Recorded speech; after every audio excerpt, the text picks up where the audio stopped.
The blue glow from the command screens lit up Admiral Marcus Blake's weathered face as he stared at the tactical display. The bridge of the UES Defiance hummed with quiet activity, officers moving between stations with practiced efficiency. But Marcus could feel the tension in the air. Everyone knew something big was coming. "Admiral, we're getting those weird readings again," Lieutenant Commander Kate Morrison called from her station.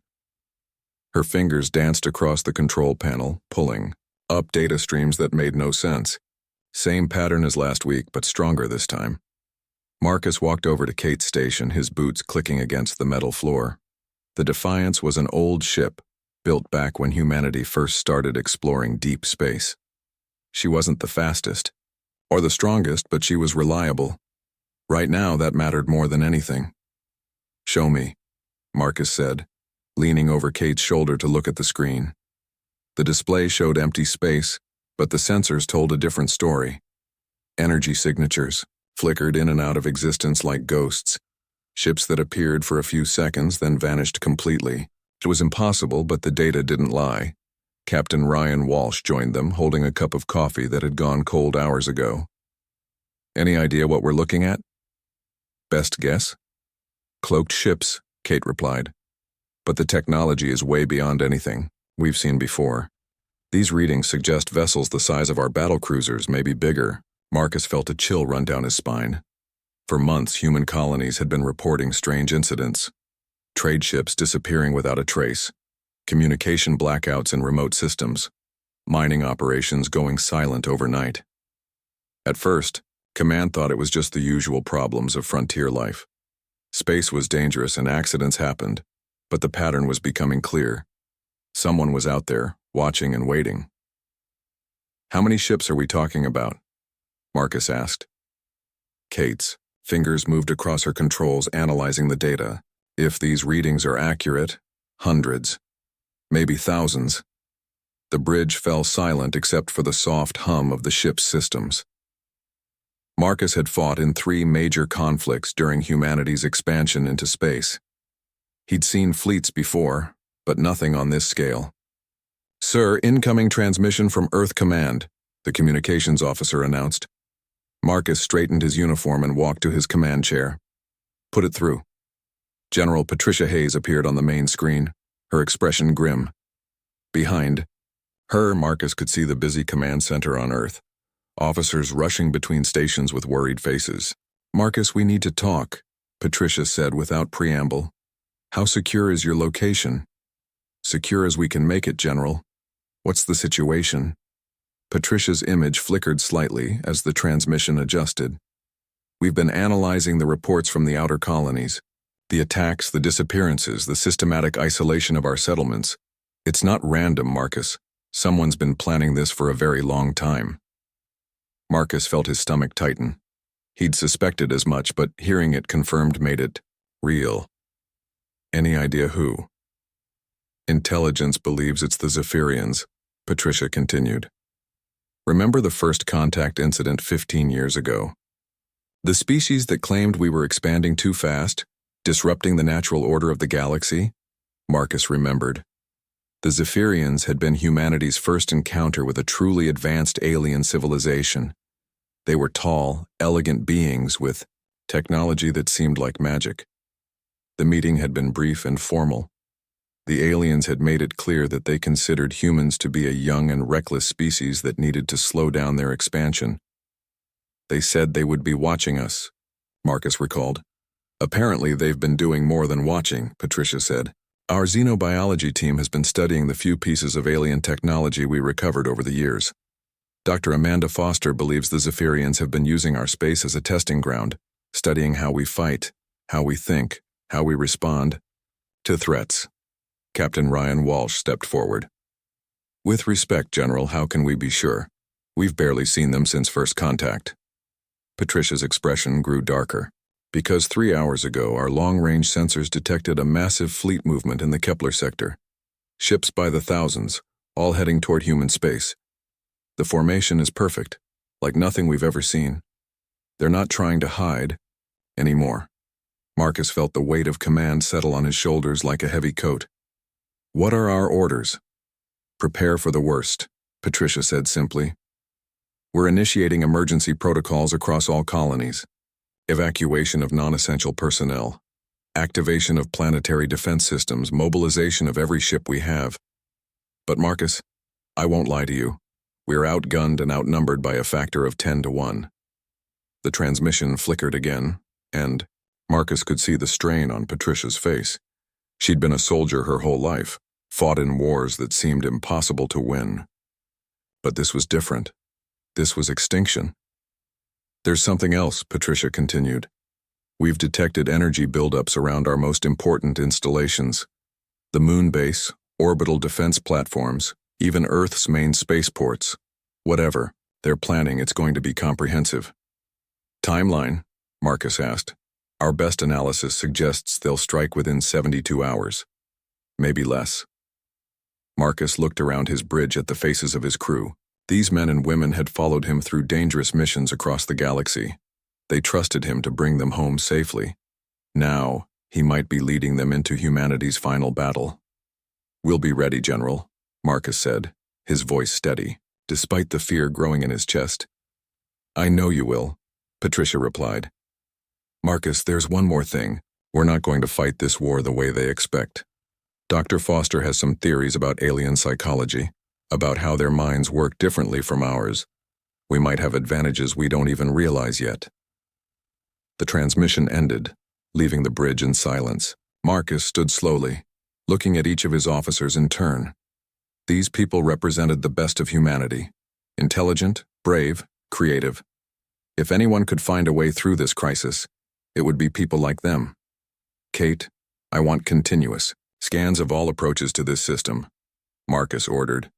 Ryan, get me a full tactical assessment of our defensive capabilities, and someone get Dr. Foster on the line.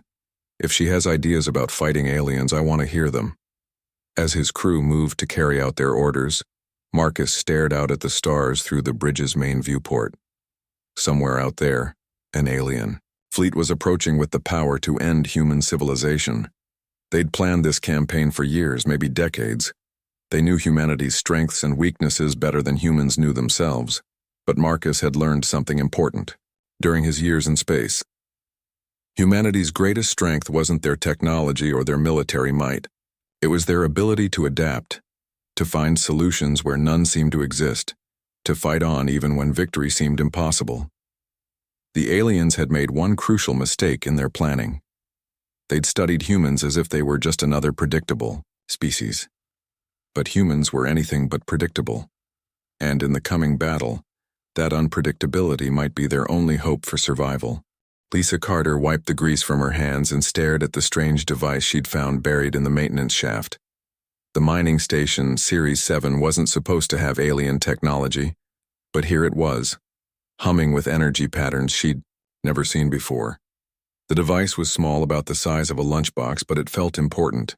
Lisa had been an engineer in the military before she came to work on the mining station. She knew alien tech when she saw it, and this was definitely not human-made. Just my luck, she muttered, carefully lifting the device from its hiding place. I come out here to get away from aliens, and they follow me. Lisa had left the military 3 years ago after losing her entire squadron in a raid against alien pirates.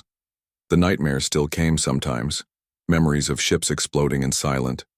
Flashes of light. She'd taken the job on Series 7 because it was quiet, peaceful, and far away from anything dangerous. Or so she'd thought. The device suddenly activated, projecting a holographic display in front of her. The symbols were alien, but Lisa's military training included basic xenolinguistics. She could read enough to understand what she was looking at. Her blood ran cold. It was a battle plan. Not just any battle plan, but a complete strategy for the destruction of human civilization.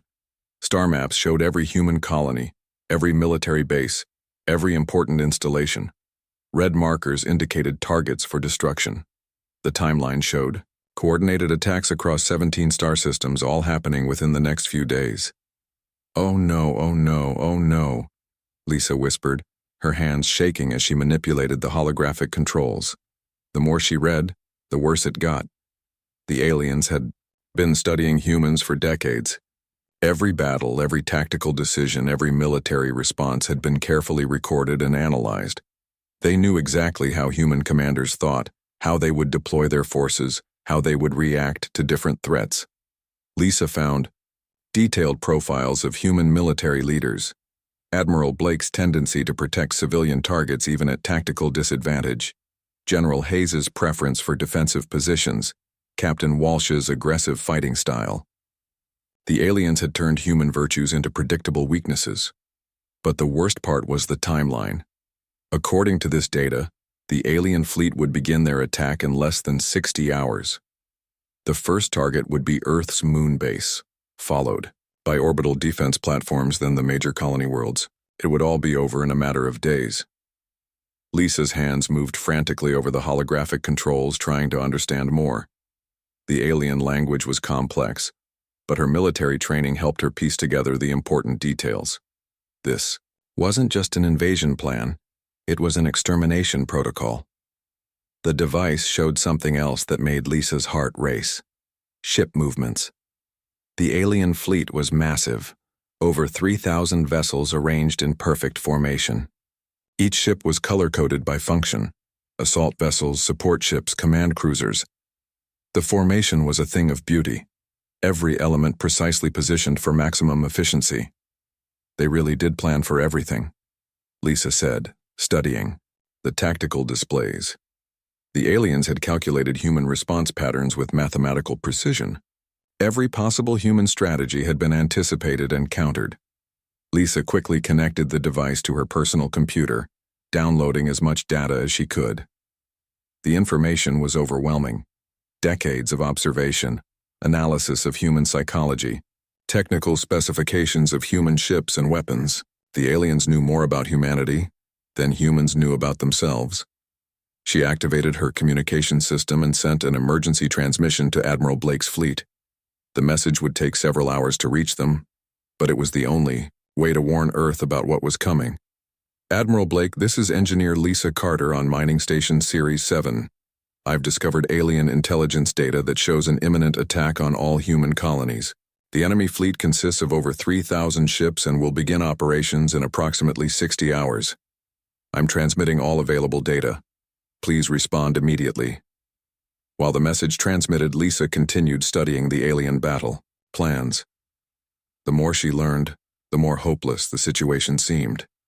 The aliens had prepared for every possible human response. If Admiral Blake tried to defend Earth directly, the aliens would use their superior numbers to overwhelm human forces. If he tried to scatter the fleet to protect multiple colonies, the aliens would destroy them piece by piece. But as Lisa studied the data, she began to notice something interesting. The alien plans were incredibly detailed, accounting for every variable and contingency. They had responses prepared for aggressive human tactics, defensive strategies, even desperate last-stand scenarios. The planning was perfect. Too perfect. Lisa had learned something during her military service that apparently the aliens had never considered. Sometimes the best strategy was to have no strategy at all. Humans were chaotic, unpredictable, capable of making decisions that defied logic. It was what made them dangerous in combat, but also what made them survivors. The aliens had studied human military doctrine, but they'd missed the most important thing about human warfare. When everything went wrong, when the plans fell apart, when logic failed, humans got creative. They improvised, they adapted, they did things that no sane species would attempt. Lisa's computer chimed with an incoming transmission. Admiral Blake's voice crackled through the static. Engineer Carter, this is Admiral Blake. We've received your data and confirmed the alien fleet movements. What's your assessment of their capabilities? Lisa took a deep breath before responding. Sir, they know everything about us. Every tactic we've used, every strategy in our military handbooks, every decision our commanders have made in the past 30 years. They've turned our own strengths into predictable patterns. That's not very encouraging, Carter. Actually, sir, it might be the best news we could get, Lisa replied, surprising herself with her own confidence. They've planned for everything we might do, but only if we do what they expect us to do. There was a long pause before Blake responded. Explain. Lisa looked at the alien battle plan again, seeing it with new eyes. Sir, their entire strategy is based on predictability. They've calculated our responses like a math problem. But what if we don't respond the way they expect? What if we break every rule in the book? You're talking about abandoning military doctrine entirely. I'm talking about being human, sir. The aliens can plan for logical responses, but they can't plan for chaos. They can't predict what we'll do if we stop trying to be logical and start being creative. Lisa could hear discussion in the background of Blake's transmission. Military, voices debating the merits of her suggestion. She understood their hesitation. Everything she was proposing went against military training and common sense. Carter, do you have any specific recommendations? Lisa looked at the alien device, still humming with energy. An idea was forming in her mind, something so crazy that it might actually work. Actually, sir, I might have something, but you're not going to like it. At this point, Carter, I'm willing to listen to anything. Lisa smiled for the first time since discovering the alien device. Well, sir, it starts with a mining ship and some very illegal modifications to alien technology. Admiral Blake stared at the tactical display as human ships scattered across the star system like leaves in a storm. Every instinct he'd developed over 30 years of military service screamed that this was wrong. Ships were breaking formation, ignoring orders, moving in patterns that made no tactical sense at all. But Lisa Carter had been right about one thing. The alien fleet, now visible on long-range sensors, was showing signs of confusion for the first time in their perfectly coordinated advance. Admiral, the Phoenix is requesting permission to perform an asteroid slingshot maneuver, Captain Ryan Walsh reported from his station. Captain Rodriguez says he wants to come at the enemy from below the system plane. Granted, Blake replied, though the maneuver violated every rule of fleet coordination. Tell all ships they have full autonomy. No formation flying, no coordinated attacks, no predictable patterns. Lieutenant Commander Kate Morrison looked up from her sensors. Sir, the Zephyrian fleet is slowing down. Their lead ships are holding position about 2 million kilometers out. Blake nodded grimly. The aliens were trying to calculate human intentions, but there were no intentions to calculate. For the first time in their long campaign against humanity, the Zephyrians were facing something their computers couldn't understand. Chaos. Captain Danny Rodriguez pushed his ship, the UES Phoenix, into a dangerous dive toward a large asteroid. His crew strapped themselves in as the ship shuddered under the gravitational stress. This wasn't how military ships were supposed to fly, but Rodriguez had been a civilian pilot before joining the Navy. He knew how to make ships do impossible things. Danny, you're going to tear the hull apart, his first officer warned. Maybe, Rodriguez grinned, watching the asteroid grow larger on his screen. But watch what happens when we come out the other side. The Phoenix whipped around the asteroid like a stone from a slingshot, emerging at an angle and speed that should have been impossible for a military vessel. Rodriguez fired his weapons as he passed through the Zephyrian formation, then disappeared behind another asteroid before the aliens could respond. On the other side of the system, Commander Jake Phillips led a squadron of fighters in an attack, pattern that defied all logic. Instead of approaching the enemy in formation, his pilots spread out randomly, attacking individual targets with no coordination whatsoever. Gold Leader, what are your orders? One of his pilots asked over the radio. Don't follow orders, Phillips replied. Do whatever feels right. Attack when you want to, retreat when you want to. Just don't do what they expect. His squadron scattered like a swarm of angry bees, each pilot choosing their own targets and tactics. Some attacked head-on, others came from unexpected angles. One pilot even flew his fighter backwards while shooting, something that was technically impossible according to standard tactics. The Zephyrian fleet, programmed for perfect coordination, began to show cracks in their formation. Their ships were designed to work together, sharing information and coordinating responses through quantum communication networks. But they couldn't coordinate against targets that moved without pattern or purpose. Captain Rachel Stone pushed her destroyer, the UES Hammer, into a spiral dive that used 3 different gravity wells to build up speed. Her ship screamed through space at velocities that stressed the hull to its limits, but the maneuver brought her within weapons range. of a Zephyrian cruiser that never saw her coming. "Ma'am, engineering reports were redlining on all systems," her chief engineer called out. "Tell engineering to hold it together for 5 more minutes," Stone replied, firing everything she had at the alien ship. "After that, we can worry about repairs." The Zephyrian cruiser, caught completely off guard by Stone's impossible approach, took the full force of her weapons before it could respond. Its shields failed, and the ship began venting atmosphere into space. But the real chaos was happening deeper in the system, where Lisa Carter piloted her modified mining ship through the battle zone. The Lucky Strike looked nothing like a military vessel, with its industrial equipment and mining tools still attached to the hull.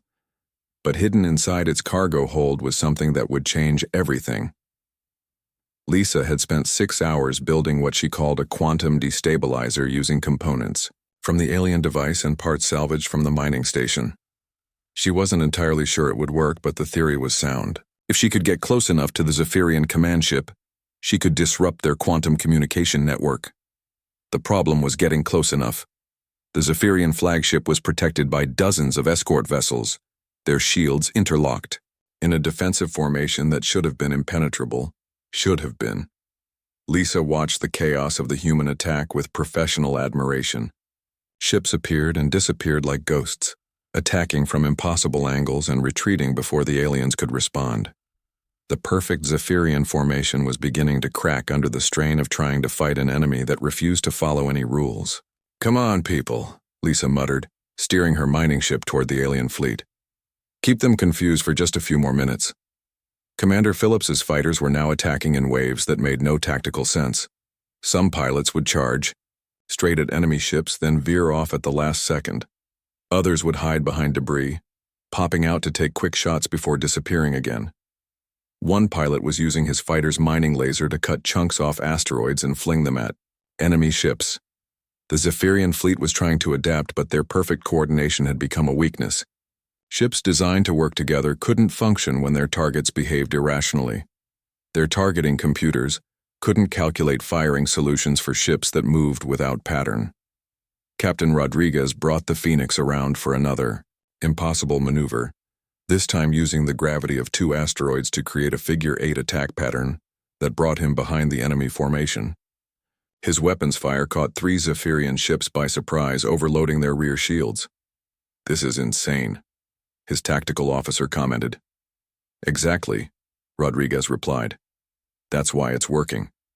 Lisa's mining ship reached the edge of the Zephyrian formation, her industrial hull camouflaged among the debris from damaged ships. The alien vessels were so focused on tracking the erratic human fighters that they didn't notice one more piece of space junk drifting toward their command ship. Admiral Blake watched from the bridge of the Defiance as his fleet created controlled chaos across the star system. Ships moved like particles in a storm, striking where they were least expected and vanishing before the enemy could respond. It was the most beautiful and terrifying battle he'd ever seen. "Admiral, we're getting reports of Zephyrian ships colliding with each other," Kate Morrison reported. "Their formation is breaking down." Blake allowed himself a small smile. The aliens had planned for every possible human strategy except the one humanity was using now. No strategy at all. But the real test was still coming.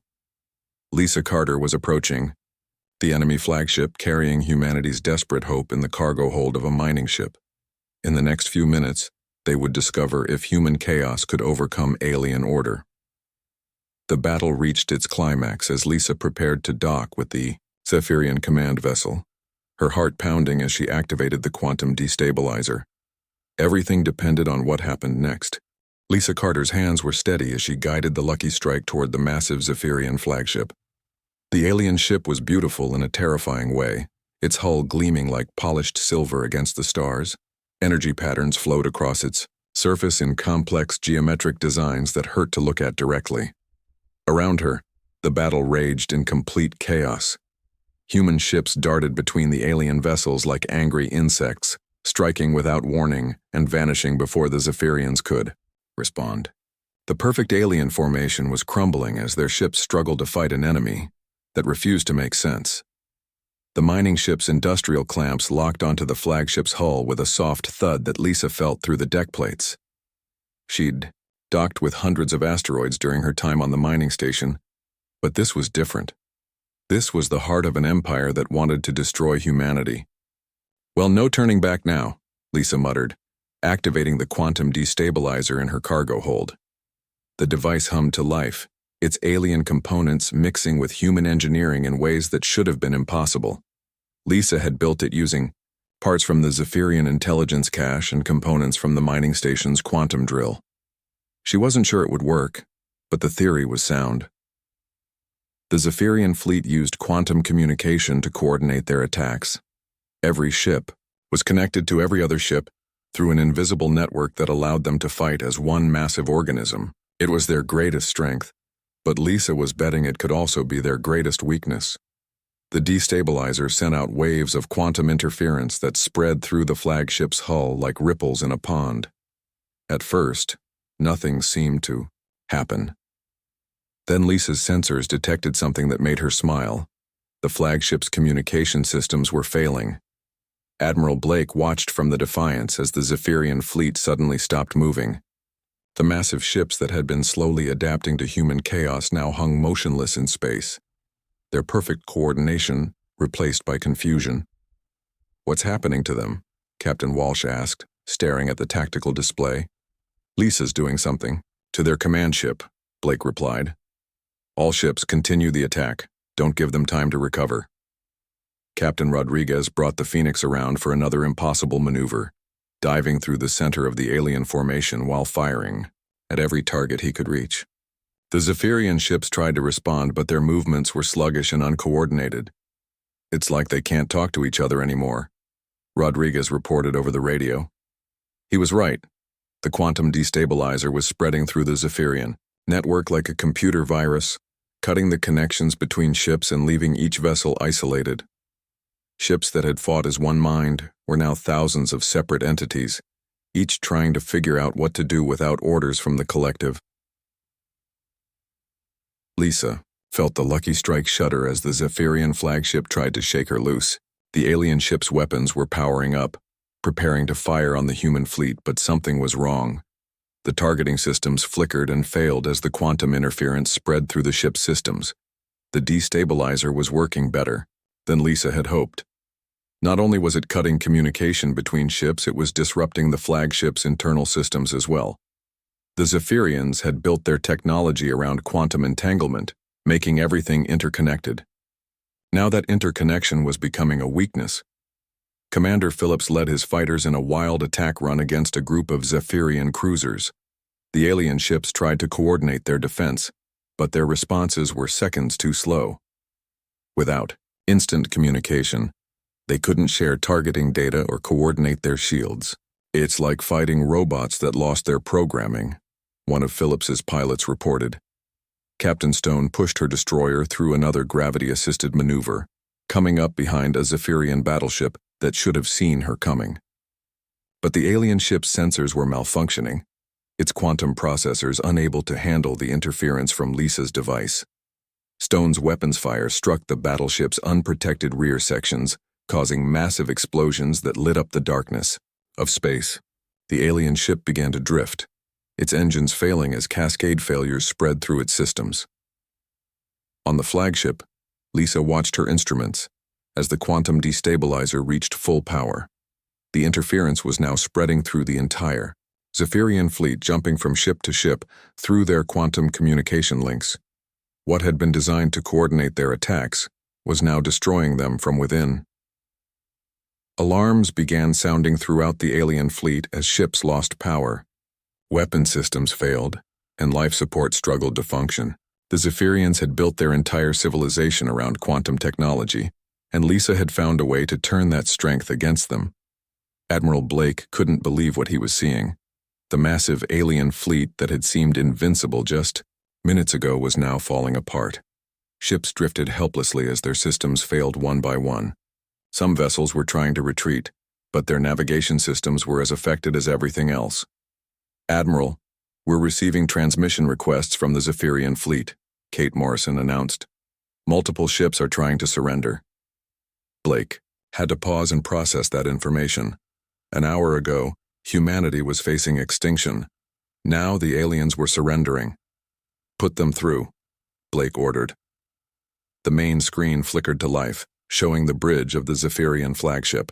The aliens were tall and elegant, just as Blake remembered from first contact, but now they looked confused and frightened. Their perfect composure was gone, replaced by something that looked almost human. "Human Commander," the lead Zephyrian said, its voice carrying strange harmonics that human ears could barely understand. "We request immediate cessation of hostilities. Our fleet is unable to continue operations." Blake felt a mix of relief and disbelief. "Are you surrendering?" "We are confused," the alien replied. "Our calculations did not account for your tactics. Your response patterns were illogical, unpredictable. We cannot fight an enemy that refuses to follow rational behavior." "You spent years planning this war," Blake said. "You studied us, learned our weaknesses, prepared for every possible response. What went wrong?" The Zephyrian was quiet for a long moment. "We planned for the humans we observed in your military exercises and previous conflicts. We did not plan for humans who would abandon all tactical doctrine and fight like humans?" Blake suggested. "Yes. We understand now that we misunderstood your species. You are not predictable. You adapt in ways that defy calculation. You turn weakness into strength and order into chaos." Lisa's voice crackled over the communication system from her mining ship. "Admiral, the quantum destabilizer is stable. I can maintain the interference indefinitely, or I can shut it down if they agree to withdraw." Blake looked at the Zephyrian commander on his screen. "Your choice. Withdraw your fleet and never threaten human space again, or continue to drift helplessly while we decide what to do with you." "We will withdraw," the alien said immediately. "We will also transmit a warning to all other species in this galaxy. Humans are not to be underestimated or threatened. You have proven that some victories cannot be calculated in advance." As the Zephyrian fleet slowly began to retreat, their ships struggling with damaged systems, Blake allowed himself to smile. Lisa Carter had done the impossible. A single human with a mining ship and some spare parts had ended a war that could have destroyed civilization. "Lisa, you can shut down the destabilizer," Blake transmitted. "And when you get back, I think Earth is going to want to give you a medal." "Thanks, Admiral," Lisa replied. "But I think I'll stick with mining. It's quieter out here, and the asteroids don't try to conquer the galaxy." Blake laughed as he watched the alien fleet disappear into the darkness of space. Humanity had won not through superior firepower or perfect strategy, but through the one thing that made them uniquely human: their ability to be unpredictable, creative, and completely impossible to plan for. The war was over before it really began, ended by a woman who proved that sometimes the best solution comes not from years of planning, but from human ingenuity applied at exactly the right moment.